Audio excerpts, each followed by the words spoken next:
Capaian swasembada beras Indonesia memperkuat ketahanan pangan nasional sekaligus memberi dampak nyata pada pasar global. Penghentian impor beras oleh Indonesia mendorong harga beras dunia turun hingga 44%. Keberhasilan ini mendapat pengakuan internasional dari FAO, yang 2 kali memberikan apresiasi, serta menarik perhatian sejumlah negara maju untuk datang dan mempelajari kebijakan pangan nasional Indonesia. Satgas PKH telah berhasil menertibkan dan menguasai kembali sebesar 4,09 juta hektar perkebunan kelapa sawit dalam kawasan hutan. Dari luasan tersebut, sebesar 900.000 hektar dikembalikan sebagai hutan konservasi 2 bulan setelah dilantik. Presiden Prabowo Subianto telah menerbitkan Peraturan Presiden Nomor 5 Tahun 2025 untuk membentuk Satuan Tugas Penertiban Kawasan Hutan atau yang selama ini dikenal dengan Satgas PKH. Dalam kurun waktu 1 tahun melaksanakan tugasnya, Satgas PKH telah berhasil menertibkan dan menguasai kembali sebesar 4,09 juta hektar perkebunan kelapa sawit dalam kawasan hutan. Dari luasan tersebut, sebesar 900.000 hektar dikembalikan sebagai hutan konservasi dalam rangka keanekaragaman hayati dunia, termasuk di dalamnya seluas 81.793 hektar berada di Taman Nasional Tesonilo di Provinsi Riau. Kemudian pasca terjadinya bencana hidrometeorologi di 3 provinsi di Sumatera, yaitu Provinsi Aceh, Sumatera Utara, dan Sumatera Barat, Satgas PKH mempercepat proses audit di 3 provinsi tersebut.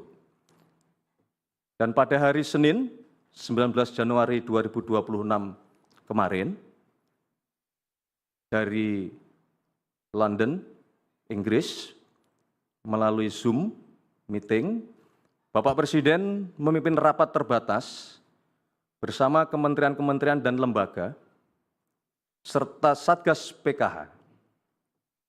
Di dalam ratas tersebut, Satgas melaporkan kepada Bapak Presiden hasil investigasi terhadap perusahaan-perusahaan yang terindikasi melakukan pelanggaran. Tentunya sebagai sesama anak bangsa, kita turut berduka cita yang sedalam-dalamnya atas terjadinya musibah kecelakaan yang dialami pesawat ATR 42500 dan juga beberapa musibah di beberapa wilayah di tanah air, banjir, longsor, dan bencana yang terjadi di Provinsi Aceh, Sumatera Utara maupun Sumatera Barat. Musibah ini dapat segera bisa kita lewati dan aktivitas saudara-saudara kita kembali pulih seperti sedia kala.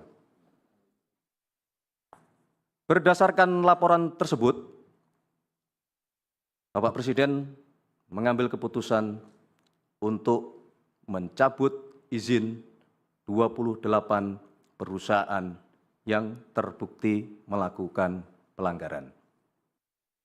Demikian pengumuman keputusan yang dapat kami sampaikan. Terima kasih kepada Satgas PKH beserta seluruh jajaran di lapangan yang terus bekerja keras tiada henti untuk melakukan penertiban.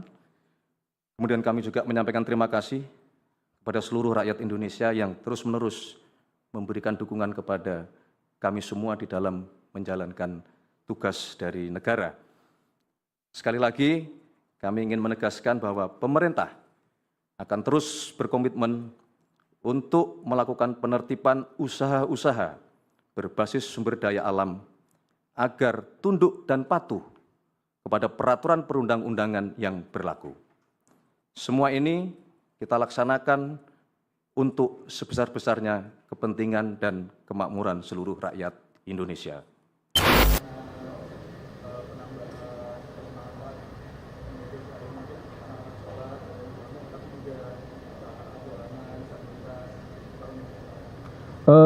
Terus terang kalau tadi berkenaan dengan masalah itu belum, tapi terima kasih kalau ada catatan dan masukan. Nah, ini contoh yang baik kalau di dalam memberikan masukan kepada pemerintah, menurut saya ini adalah salah satu contohnya.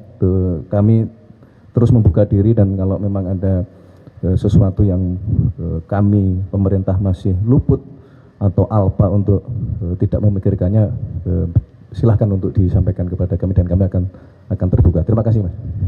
Yang kami sampaikan bahwa retret pemerintah ini dimaknai adalah sebuah pembekalan dari Bapak Presiden kepada seluruh jajaran kabinet yang dimulai dengan evaluasi seluruh program-program pemerintah untuk kemudian selanjutnya di awal tahun ya, beliau tadi mengucapkan terima kasih dan ingin membulatkan tekad kembali Kabinet Merah Putih bahwa kita betul-betul ingin bekerja untuk kepentingan bangsa dan negara, untuk kepentingan masyarakat.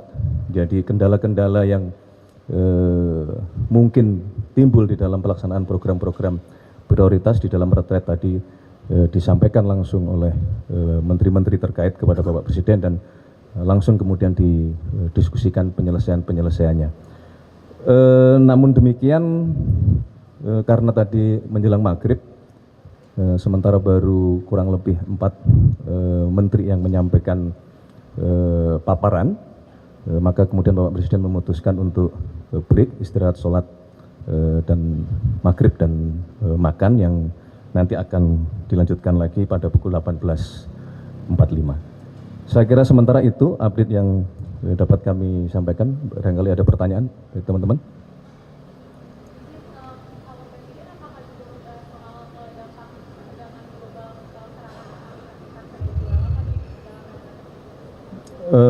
Beliau hanya memberikan gambaran aja secara umum aja.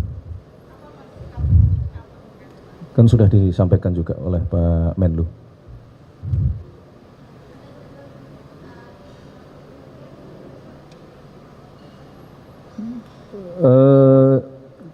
Teguran dalam artian melecut semangat, ya, karena Bapak Presiden memang benar-benar menghendaki kita semua bekerja dengan jauh lebih cepat lagi, terutama di beberapa bidang yang bersifat penciptaan lapangan pekerjaan dan padat karya.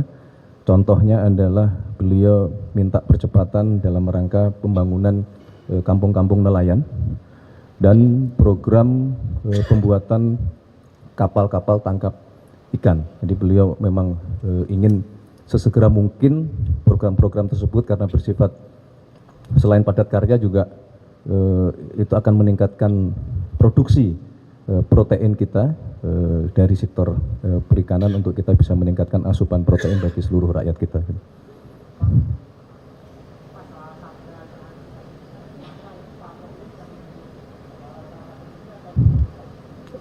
Rencana nanti mungkin di sesi yang malam itu akan beliau sampaikan.